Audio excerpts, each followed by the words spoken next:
buenos días, bienvenidos a Desde la Radio a través de Radio Nacional del Perú y 7.3 Noticias TV Perú a nivel nacional. Estamos en plataforma, radio y televisión en todo el país. Queridos amigos, faltan 3 días para las elecciones. Ya se ha hecho todo, no hay nada más que decir, el cierre de campañas están a puertas entre hoy y mañana. Y ya no hay posibilidad de encuestas, ya no hay posibilidad absolutamente de agregar nada más de lo que ustedes han escuchado a lo largo de esta sensible campaña electoral, tanto en primera como en segunda vuelta.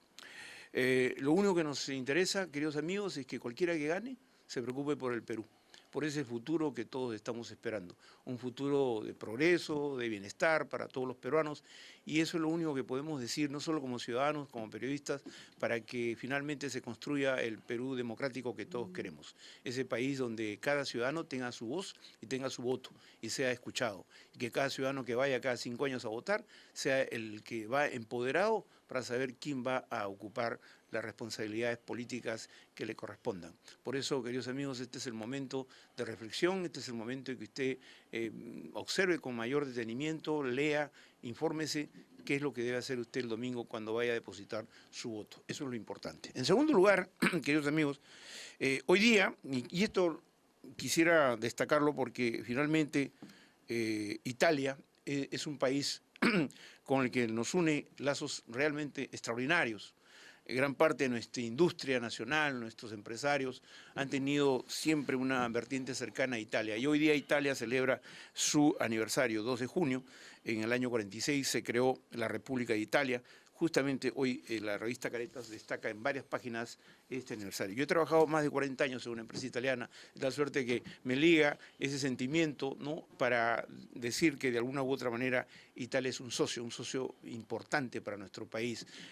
Ojalá que en los próximos tiempos podamos estrechar aún más estos lazos de amistad con Italia, con Francia y con todos los países de la Unión Europea, porque finalmente en política exterior eso es lo que hay que hacer, acercarnos mutuamente, con respeto, reciprocidad y llevar adelante planes de desarrollo que finalmente le conviene a ambos países. Un saludo pues a Italia, a la República Italiana y a todos los ciudadanos italianos, descendientes o no, que de alguna u otra manera están contribuyendo al desarrollo de nuestro país. Muy bien, amigos, ya dije hace un momento, ¿qué más hay que decir? Caretas publica esta portada, interesante, ¿no? Frente a frente, Kuczynski, Keiko Fujimori. ¿Qué hacemos ahora? Ir a votar, es todo lo que nos queda. Pero antes quisiéramos conversar con 2 analistas, periodistas, que digamos, podemos decirle que son parte de los pesos pesados, ¿no?, de la opinión pública, son líderes de opinión. El doctor Dieter Columbus, que está con nosotros, doctor, qué gusto, él es director ejecutivo del Instituto Peruano de Estudios Gubernamentales y Sociales, y nuestro querido amigo y colega César Campos. César está justamente como analista también en el diario Expreso. César, ¿qué tal? Qué gusto, Alberto. ¿Cómo Un están? placer estar contigo. Importante que vayamos cerrando ya esta campaña con 2 personas que tienen toda una capacidad y una trayectoria de prudencia, de análisis bastante sesudo y objetivo de una realidad tan compleja como la peruana, porque realmente esto es muy complejo lo que tenemos a puerta. Sin embargo, siempre hay que pensar en positivo. ¿Puedo empezar contigo, César? ¿Cómo no? El análisis que haces tú de esta próxima elección te lleva a decir que en cualquiera de los casos, cualquiera que gane, ¿se garantiza la democracia en el Perú? Yo lo primero que quiero es celebrar la invocación que le acabas de hacer a tu público oyente y televidente, Alberto, con la experiencia que te acredita y como debemos hacer, creo yo, ya los viejos y antiguos hombres de prensa, hombres y mujeres de prensa, invocar a la serenidad, porque además has echado las cartas muy bien, diciendo que ya todo se ha dicho, todo está consumado, alea jacta es, la suerte está echada, expresión de Julio César al venir de las Galias y cruzar el Rubicón, y necesitamos precisamente tranquilidad y meditación.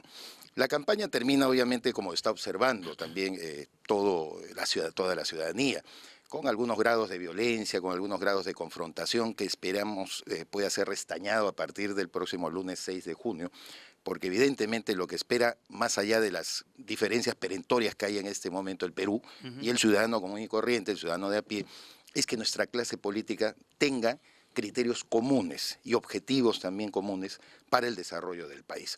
Creo que en el fondo del asunto, como se ha dicho además a lo largo de la campaña, no hay mayores diferencias o matices dramáticos entre ambos planteamientos. Por supuesto, en el calor de la campaña se han hecho muchas promesas. Yo creo que hay ciertos riesgos en alguna de las propuestas, tanto de uno o de otro candidato.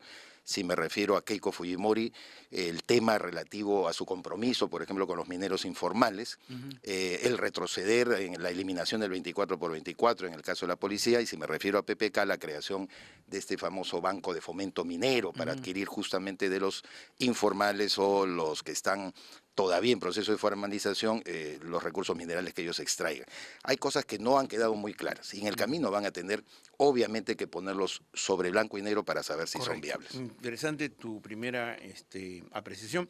Doctor Columbus, una pregunta parecida, pero digamos, ambos candidatos han ofrecido tantas cosas que yo ayer echaba, no, hacía una suma muy rápida, y con un amigo que es economista y además analista político en un medio, y calculamos que entre todos los ofrecimientos más o menos que se han hecho y que si se cumplieran, se requerirían más o menos un aproximado de unos 250.000 millones de soles.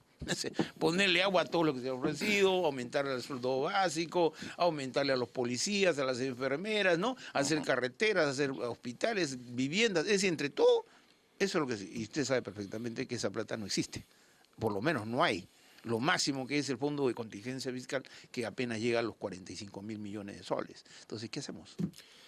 Ese es el principal problema que tenemos en todas las campañas, no de ahora, en todas, ¿no? Las campañas electorales se han vuelto pues una especie de festín de promesas que al final no se cumplen, ¿no?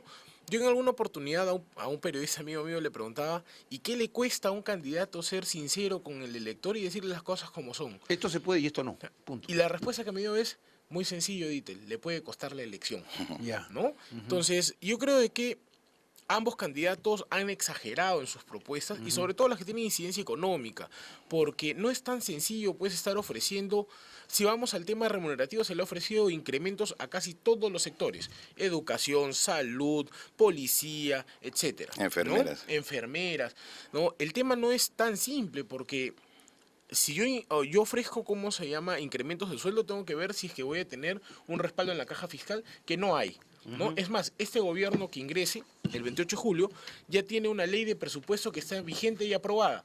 ¿Cómo va a ser para poder cumplir eso, al menos en los últimos 6 meses de este año? No se sabe. Y las modificaciones presupuestales que podrían plantear no les van a alcanzar. La ley de presupuesto del próximo año ya ha sido preaprobada porque estamos ya a fines de mayo por el Ministerio de Economía y Finanzas.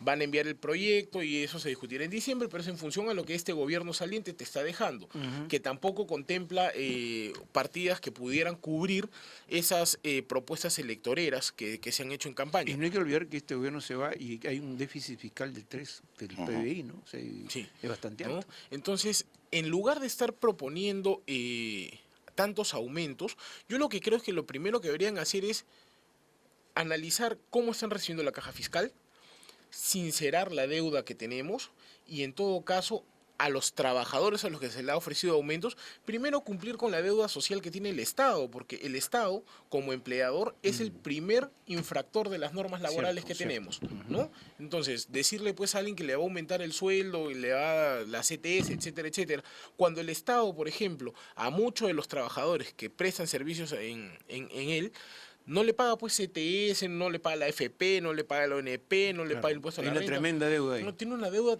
tan grande que es inmanejable, que seguir incrementándola me parece sumamente irresponsable. Ahora bien, yo tengo aquí en mis manos, y te lo voy a pasar, César, un trabajo de aportes al gobierno peruano 2016-2021 que ha preparado el consorcio de investigación que conoces, CIES, ¿no? Sí, es claro. La Pontificia Universidad Católica, la Universidad del Pacífico, han hecho todo un compendio. Y acá hay, por ejemplo, queridos amigos, varios temas que serían parte de la agenda de inmediato para llevar adelante. El tema de la inseguridad ciudadana es uno, la reforma del servicio civil es otro, el cambio de estrategia en la política anticorrupción, una reingeniería del proceso de descentralización en el Perú, ajuste en la política fiscal para dinamizar el crecimiento económico, una reforma tributaria para promover la redistribución, requieren reformas importantes en la productividad de las regiones del Perú, es necesario impulsar la agricultura familiar, etcétera. Tú, tomando en cuenta esos temas, César, ¿cuáles crees que son los prioritarios, los que he mencionado? De los que mencionas es una integralidad. Son todos. Todos, Alberto, todo tiene que confusionarse en la visión de una reforma integral del Estado que, como todos sabemos, ha quedado incompleta hace muchísimos años. Es decir, cuando nosotros cambiamos desde el punto de vista de las políticas públicas la noción con otra constitución, con otro marco normativo como fue el del año 93, nos puede gustar o no, eso es una discusión para mí bizantina y ya colateral. Sin embargo, nos pusieron unas pautas y esa reforma, el propio Fujimorismo reconocía que no había tenido un segundo piso y que no pasa para mí, o a mi juicio, solamente por la ley servir, mejorar. Hay una reforma en la que el Estado tiene que volver a dinamizarse en la cercanía y en la aceptación del propio ciudadano de a pie. El ciudadano no respeta al Estado. Y cuando hablo de Estado no hablo solamente de Poder Ejecutivo, ni hablo de Poder Legislativo, ni Poder Judicial. Tú no respeta al Estado, es porque la verdad es que el Estado tampoco respeta al ciudadano. Entonces hay que empezar por ¿No es ello, cierto? ¿no es cierto? Que el Estado sirva como una herramienta, un instrumento que sienta el poblador. Un pequeño comerciante Por supuesto. considera que el Estado a través de SUNAT es abusivo. Cuando te cierra tu negocio, ¿no? Que apenas vendes 100 soles diarios y te lo cierra, mientras acabo de leer que hay deudas de grandes empresas, acá están, ¿no? Incobrables por, no sé, casi 50.000 millones de soles. Casi incobrables, de deudas que están en proceso y todo lo demás, dice gestión. Entonces, yo me pregunto, el Estado también no ejerce equidad, pues. Es por eso, cuando por ejemplo, se focaliza solamente en la SUNAT esta responsabilidad, yo que he trabajado en la SUNAT y conozco 2 años y medio, ha sido una experiencia para mí muy grande. Para mí sería fácil tirarle piedras y decirle, sí, pues la maldita SUNAT, como muchos hablan, pero conociendo su lógica, por eso es que yo digo, la reforma del Estado tiene que ser integral. La SUNAT se divide entre nuevos funcionarios que se acoplaron a esta institución una vez que el Perú comenzó a tener crecimiento económico. Y hay otros funcionarios que no conocieron la etapa del crecimiento económico y que tienen una mentalidad fiscalizadora excesiva, y que además por ley y por norma interna de la SUNAT no pueden evitar el ejercicio de la fiscalización que tanto le molesta a la gente, desde una bodega hasta una gran empresa. La diferencia es que la gran empresa tiene abogados que te enredan, pues, y evidentemente dilatan todo un proceso, mientras que el pequeño bodeguero no lo tiene. Kuczynski ha dicho ayer, justamente a propósito Así es, se refirió a eso, sí. ¿no? Que de la SUNAT, que basta una declaración y la firma y tu DNI, claro, ¿no? Para decir, debo esto y lo pagaré en tal... ¿Es suficiente tú que has estado en la SUNAT? Solo para terminar, sobre el tema de la SUNAT, yo creo que primero hay que pensar que la SUNAT debe tener autonomía. Nadie puede... No debe depender del Ministerio de Economía. No debe depender del Ministerio de Economía y Finanzas, que es la que fija las políticas. Todo el mundo le echa maldita SUNAT, hay que decir maldito MEF, que son los que ponen las reglas de juego. Por ejemplo, la SUNAT tenía un paradigma de crecimiento de recaudación hasta el año 2013, ¿no es cierto?, en la que donde había un aumento de la presión tributaria, y no vamos a decir a los chicos, a los grandes evasores, porque el grave problema del Perú también es la evasión tributaria, claro. ¿No es cierto?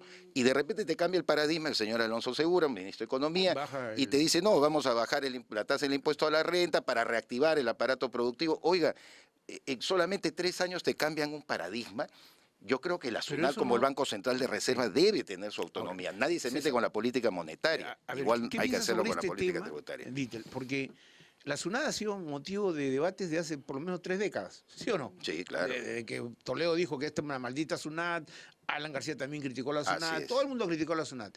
Y la SUNAT es parte del Estado. Así es. ¿No es cierto? No es un ente aislado, es parte del Estado. Y como tú dices, depende del Ministerio de Economía. Ahora, este es un tema muy sensible para el pequeño y mediano comerciante, para aquel de las MIPES, de las pymes. ¿Es un problema? ¿Crees? A ver, partiendo del tema de la crítica hacia la SUNAT, ¿no? Es curioso porque cuando uno es candidato, siempre critica a la SUNAT. Cuando uno ya es gobierno, sigue trabajando con la SUNAT. Entonces, un discurso es el del candidato y un discurso distinto es el del gobernante, ¿no? Correcto. Entonces, lo cual ya te dice, pues, de que en campaña uno puede decir cualquier cosa con tal de ganar votos, ¿no? Como bien decía César, todos los candidatos, casi todos, ¿no?, han hablado de la maldita SUNAT. Sin embargo, la SUNAT es un ente público que debe obedecer a una serie de parámetros legales que te da, pues, o bien el Congreso, o bien el Poder Ejecutivo, a través del Ministerio de Economía y Finanzas, ¿no? Ahora, si es que es un problema para la pequeña y microempresa, Yo te diría de que podría ser para la pequeña y microempresa, pero estamos hablando de la pequeña y microempresa formal, que no es mucha tampoco, ¿no? Porque SUNAT fiscaliza a quién, a las empresas formalizadas, porque aquellas que son informales y que no, que para SUNAT no existen, ¿no? ¿Qué cosa va a fiscalizar? Entonces, el gran problema que tenemos en nuestro país es, independientemente si cobras más o menos impuestos, ¿no? Es la formalización De eso vamos a hablar, de la formalización. De estas empresas, sean pequeñas, Correcto. Para acabar con el medianas. tema de la SUNAT, quiero preguntarle a César, que tiene su maestría y doctorado en SUNAT. Pero entonces vamos a preguntarle. Una Acá, según maestría. gestión, mira, según gestión, y está en la segunda página, dice, los principales 200 contribuyentes que tienen acotaciones con el fisco adeudan más de 58.000 millones. Con acotación ya, o sea, Claro. tú debes y acá está. Pero dice, además, que lo incobrable, dice, la SUNAT en el 2014 estimó que del total de la deuda tributaria, el 95% era incobrable, monto que a esa fecha era de 120.000 millones de soles. Es una barbaridad de plata. Con eso podría ser construido, no sé, 40 grandes hospitales en todo el país. Y ya que hablas de construcción, precisamente en el sector construcción, que ha habido un boom inmobiliario, tú lo Ya. sabes, en Ahí el está Perú. la elevación. Hubo, pues, se detectó algo tan simple que Dietel y tú lo van a entender perfectamente, Alberto. Había empresas que se constituían simplemente por 3 años. ¿Sabes por qué por 3 años? Sí. Porque a alguien se le ocurrió, desde el MEF, por supuesto, la Ya. maravillosa idea de cobrarle a las empresas constructoras finalizada la entrega de la obra que debería ser Ya, ya. promedio en Ajá. 3 años. Entonces, ¿qué hacían estas empresas? Se deshacían, se retiraban del O mercado. cambiaban de razón social. Cambiaban de razón social. Entonces, cuando se detectó eso, hay huecos de esa naturaleza, por ejemplo, que la gran evasión, eso es lo que no se toca. Mira, la jefe de la CEPAL, que se apellida la señora Bárcena, Ya. dijo hace muy poco tiempo que son 246.000 millones de dólares en la región latinoamericana En la región. que se evade. Eso representa más o menos el 6% del Producto Del Bruto Producto Interno de de la la región. región, claro. 6%. Imagínate. Es una barbaridad. Entonces, si nosotros solamente decimos qué pena los pobres bodegueros o que las grandes empresas que efectivamente tienen grandes estudios de abogados que saben Entonces en defenderse, la región dilatar, hay ineficiencia del Estado por supuesto. para administrar los Pero por productos supuesto, tributarios. y además Muy bien. un vehículo de evasión, el vehículo, mejor dicho, la evasión es un vehículo para lavar dinero también, por eso Obvio, la existencia de los paraísos fiscales, esto que estamos viendo en Panamá, etcétera, Los etcétera. Panama Papers. Entonces, nosotros tenemos que estudiar con más seriedad, creo yo, y bien ha dicho Dietel, todos los gobiernos se llenan Y la en boca, estos dos candidatos, pero ¿te no, encuentras, digamos, de lo que tú has apreciado, algún punto de vista serio respecto a reformar la SUNAT para que sea mucho más eficiente?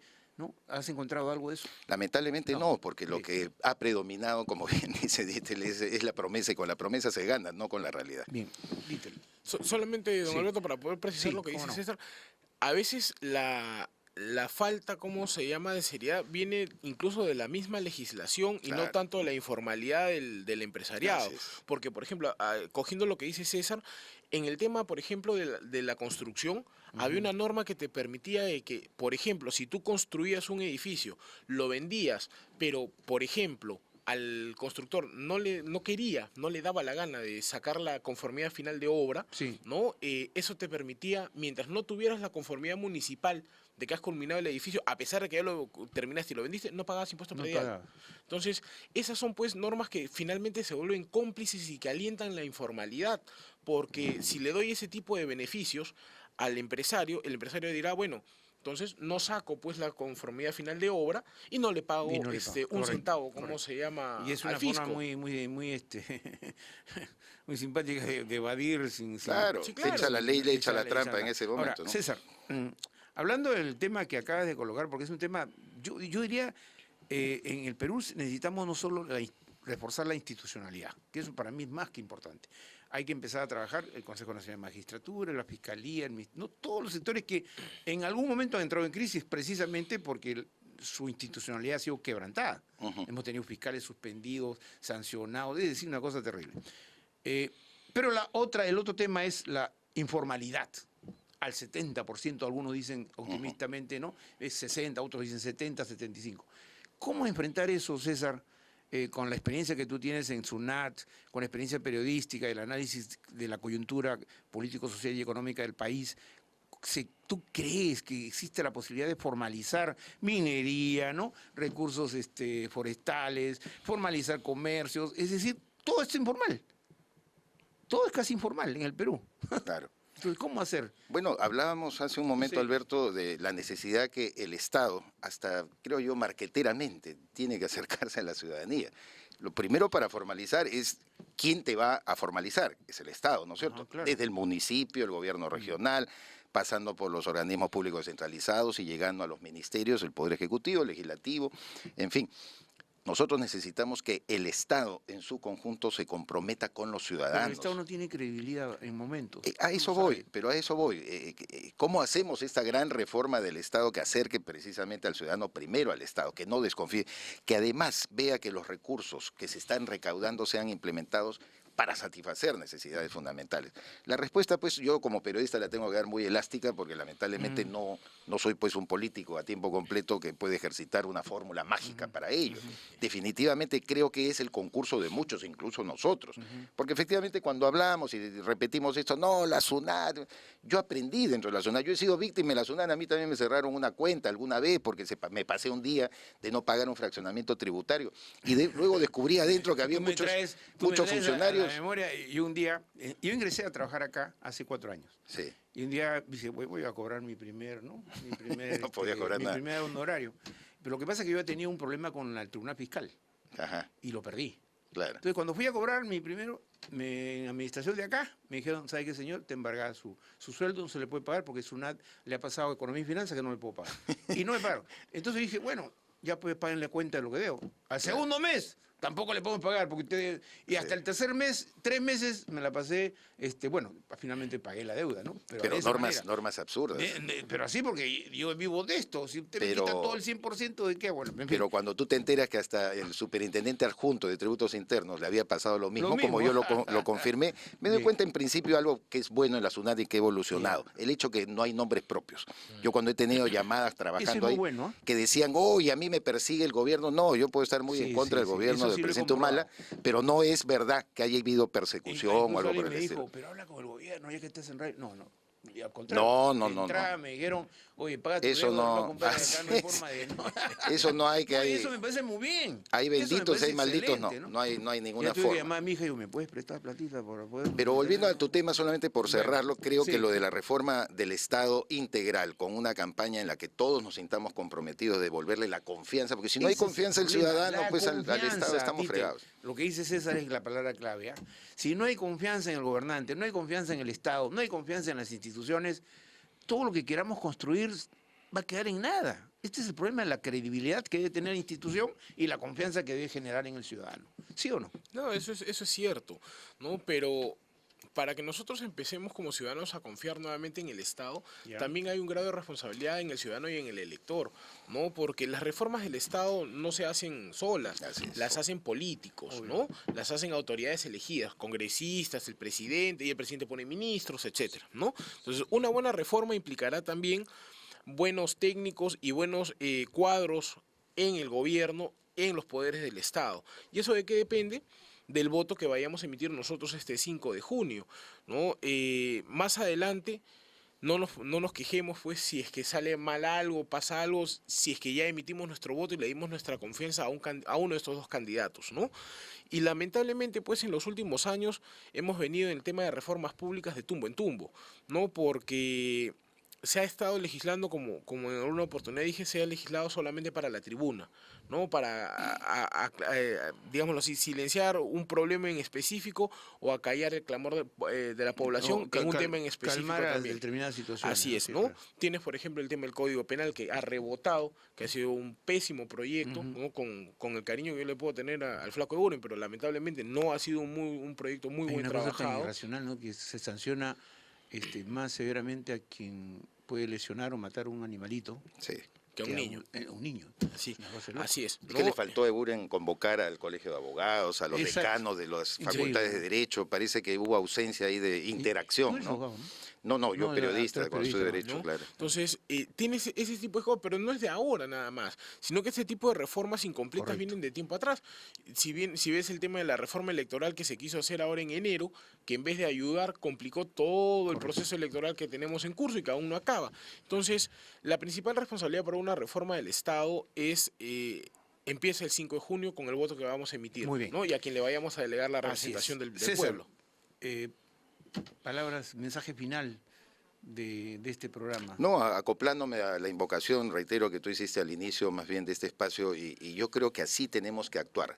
Me preguntaste inicialmente que si la democracia está en riesgo. Yo no veo riesgo para la democracia, salga uno o salga el otro. Esta dicotomía que me parece que le va a traer pocas consecuencias positivas a PPK de hacer dictadura frente a democracia no nos sirve. Estamos en un proceso electoral limpio, abierto, con sus dificultades, por supuesto. Gite lo ha puesto sobre la mesa en muchas oportunidades, pero aquí hay libertad de expresión, y lo que tenemos que hacer nosotros como ciudadanos y periodistas, gane quien gane, seguir exigiendo esos derechos, que se respeten, y mirar el país como un destino común, que es lo que necesitamos. Correcto, literal.